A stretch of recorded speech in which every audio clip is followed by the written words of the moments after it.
Hello friends, मैं Shahzad George. आज 2 जनवरी 2023 है और मार्केट का फर्स्ट वर्किंग डे है। 2023 हम सब लोगों के लिए बहुत ज़्यादा खुशियों का साल हो और हम 2023 में अपनी ख्वाहिशात को और अपने ड्रीम्स को पूरा कर सकें, जो 2022 में हम पूरा नहीं कर सकें। अब 2023 का हम एक ओवरऑल व्यू करेंगे कि 2023 हमारी स्टॉक मार्केट के लिए कैसा हो सकता है और हमें अपनी किस तरह प्लानिंग करनी होगी, क्योंकि 2022 में हमने बहुत सारी गलतियां की और उन गलतियों से सीखते हुए हमें अपना 2023 जो है वो बेहतरीन करना होगा, ताकि हम अपनी इन्वेस्टमेंट को ज़्यादा से ज़्यादा सेव कर सकें। तो 2023 भी जो है वो हमारे लिए इतना कोई आसान साल नहीं होगा, बहुत ज़्यादा मुश्किल तरीन साल हो सकता है। क्योंकि महंगाई की जो लहर पूरी दुनिया में दौड़ रही है, वो उसकी लपेट में पाकिस्तान भी है, तो वो पाकिस्तान पर भी इफ़ेक्ट करेगी। और अगर महंगाई की वजह से हमारा स्टेट बैंक जो है वो इंटरेस्ट रेट बढ़ाता है, तो उसका डायरेक्ट असर जो है वो हमारी स्टॉक मार्केट पर आएगा और स्टॉक के प्राइस जो हैं बहुत ज़्यादा डिस्काउंटेड हो जाएंगे। और उसके बाद जो है वो हमारी माशी हालात हैं, क्योंकि हमारे रिज़र्व जो हैं वो बहुत ज़्यादा कम हैं।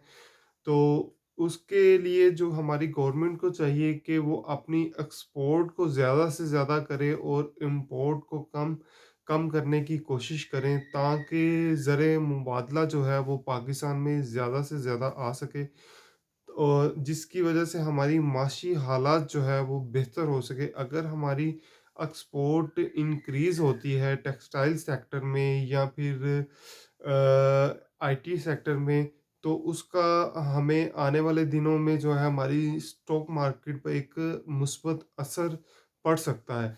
और तीसरे नंबर पे जो हम हमें इस साल जो है वो सियासी आलूदगी का सामना भी करना पड़ेगा, क्योंकि 2023 जो है वो इलेक्शन का साल भी है। 2023 में नई गवर्नमेंट ने भी आना है और जब तक कि इलेक्शन नहीं हो जाते और नई गवर्नमेंट नहीं आ जाती, हमारी स्टॉक मार्केट जो है वो संभलना बहुत मुश्किल है। और इसके अलावा जो है वो इंटरनेशनल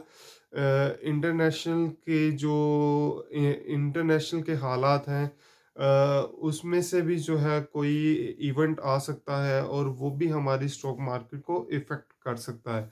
तो इन तमाम हालात को देखते हुए हमें 2023 में स्टॉक मार्केट में कैसे चलना चाहिए? अभी के जो हालात हैं वो स्टॉक मार्केट ना तो ऊपर जा रही है और ना ही नीचे आ रही है। तो मार्केट पिछले कोई पूरे साल से डेड ज़ोन में है। अगर ऊपर जाती है अपनी जो रेजिस्टेंस है उसको क्रॉस नहीं कर पा रही, अपने अपर लेवल जो है उसे क्रॉस नहीं कर पा रही। अगर अपने अपर लेवल्स के करीब भी जाती है, तो वहाँ से करेक्शन आने के बाद मार्केट दोबारा नीचे आ जाती है।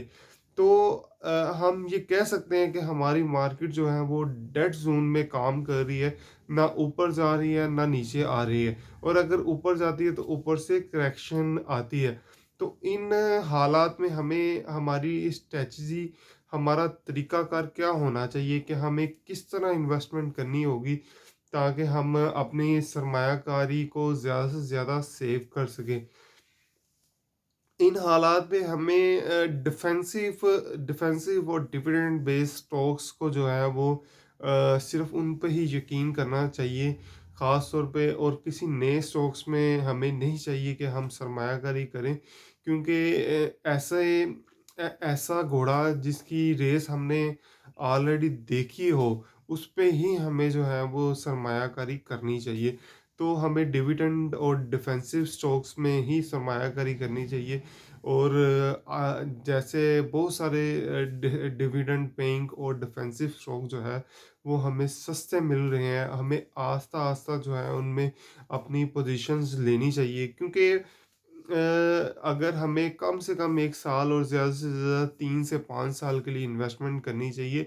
जब हम 1 साल या 3 से 5 सालों बाद अपने आप को बेहतर तरीके से देख सकते हैं कि हम किस लेवल पे खड़े हैं, और ट्रेडिंग से जो है वो हमें ग्रेज़ करना चाहिए, क्योंकि इन हालात में ट्रेडिंग करना जो है वो अच्छे इंस्टीट्यूट्स वगैरह, इंश्योरेंस, फॉरेन कॉर्पोरेट और फिर अच्छे इंस्टीट्यूट के लिए भी बहुत ज़्यादा मुश्किल है, और फिर एक कॉमन ट्रेडर और बिल्कुल एक बिगनर के लिए तो बहुत ही ज़्यादा मुश्किल है।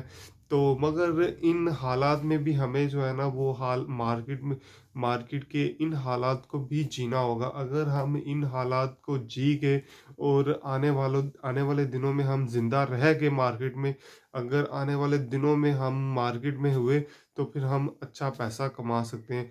हमें डिफेंसिव स्टॉक्स में अपनी पोजीशन को लॉन्ग करना चाहिए, और अच्छे-अच्छे स्टॉक्स को जो है वो थोड़ा-थोड़ा बाइंग करना चाहिए।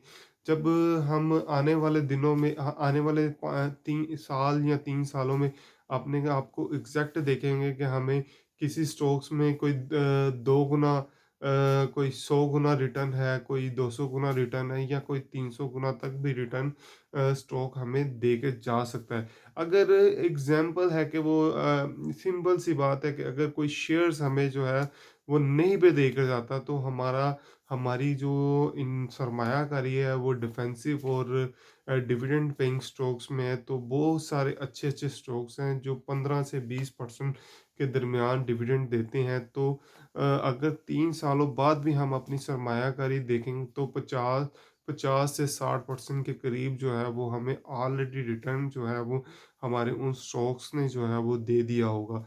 तो इन हालात में कोशिश करें कि 2022 में जैसे हमने ट्रेडिंग कर के बहुत सारे पैसा हमने गँवा दिया, क्योंकि हम इतने इतने ट्रेड नहीं हैं। कोशिश करें कि अपने पैसे से काम करें, और लिवरेज से दूर रहें, और डिफेंसिव स्टॉक्स में सरमायाकारी करें, और डिफेंसिव स्टॉक्स में सरमायाकारी करें, ताकि अपनी पोजीशन को 1 साल से 3 साल के लिए तक ले जाएँ, और सब्र और तहम्मुल का मुज़ाहरा करें। क्योंकि देखें कि अगर हम एक प्रॉपर्टी में सरमायाकारी करते हैं, तो 5 साल तक, 10 साल तक भी हम वेट कर सकते हैं। क्योंकि हमें उसका पता होता है कि हाँ, आने वाले दिनों में इसके प्राइस जो है वो आने वाले दिनों में ऊपर ही जाएँगे। तो क्योंकि स्टॉक्स पे हमें इस वज़ह से बिलीव नहीं होता कि स्टॉक्स जो है वो लाइफ़ काम कर रहता है। क्योंकि कभी प्राइस ऊपर जा रहे हैं, नीचे आ रही है, तो उस वक़्त हमारा दिल जो है वो कभी ऊपर और नीचे, जैसे प्राइस नीचे आते हैं हमारा दिल भी घबराता है, और जैसे प्राइस ऊपर जाते हैं हमारा दिल भी खुश होता है। तो सब्र तहम्मुल का मुज़ाहरा जो है ना वो करना बहुत ज़रूरी है, और अपने अपने स्टॉक्स पर यकीन रखना बहुत ज़रूरी है। कोशिश करें कि कम से कम ऐसे स्टॉक्स में सरमायाकारी करें जिसकी डिविडेंड पेइंग हिस्ट्री जो है वो बहुत ज़्यादा अच्छी हो, और जो कंटिन्यू जो है वो डिविडेंड दे रहा हो। तो ऐसे स्टॉक जो है वो आने वाले दिनों में आपको एक अच्छा रिटर्न दे के जा सकते हैं, और हमारे पोर्टफोलियो को जो है वो बहुत ज़्यादा मजबूत कर सकते हैं। अपनी लाइफ टाइम के लिए जो है अगर कुछ स्टॉक तो ऐसे हैं जो लाइफ टाइम के लिए जो है ना वो सरमायाकारी के लिए बहुत ज़्यादा डिस्काउंटेड प्राइस में है। तो अपने पोर्टफोलियो को ज़्यादा लॉन्ग टर्म करें, और अपने पोर्टफोलियो को चेक करते रहें बार-बार, और जो स्टॉक्स जो है वो आप छांटी करते रहें, जो स्टॉक्स आपको अच्छा लगता है, और जो स्टॉक्स आपके खरीदे हुए प्राइस से जो है वो ऊपर जा चुका है, उससे 6 माह बाद, साल मा अ, ए एक 6 माह में या साल में ऊपर जा चुका है, या वो अच्छा आपको डिविडेंड दे चुका है, तो उसे अपने पास ही रखें। अगर कोई ऐसा गंदा स्टॉक जो आपके पोर्टफोलियो में आ गया हुआ है, वो 6 माह में या 1 साल के बाद भी आपको उसने कुछ नहीं दिया, तो फिर कोशिश करें कि उस स्टॉक्स को जो है वो अपने पोर्टफोलियो से किक आउट कर दें, और उसे अपने पोर्टफोलियो से बाहर निकाल दें, और उसकी जगह पर कोई और बेहतरीन स्टॉक जो है ना वो ऐड करें। अपने पोर्टफोलियो को जो है वो अपडेट करते रहें, और अपनी सरमायाकारी को जो है वो ज़्यादा से ज़्यादा ट्रेडिंग की बजाय जो है वो लॉन्ग टर्म इन्वेस्टमेंट की तरफ आएँ, और कोशिश करें कि अपने ही पैसे से काम करें, क्योंकि इस मार्केट में ज़्यादातर लोगों की तबाही का जो सबब बनता है वो लिवरेज है। और अभी के जो हालात हैं वो लिवरेज के बिल्कुल नहीं है। और उम्मीद बहुत सारी है कि अगर आप अपनी पोजीशन को लॉन्ग करते हैं तो 2023 में जो है वो एक अच्छा रिटर्न और एक अच्छा पोर्टफोलियो और एक अच्छा मोटा मुनाफा जो है वो आपके अकाउंट में पड़ा होगा। और इस काम को और 2023 जो है वो आपके लिए बहुत सारी खुशियों का भास बन सकता है, सिर्फ़ और सिर्फ़ एक अच्छी पॉलिसी और एक अच्छे तरीके के साथ। और अगर आपको ये वीडियो अच्छी लगी है तो लाइक, शेयर, कमेंट्स ज़रूर कीजिए।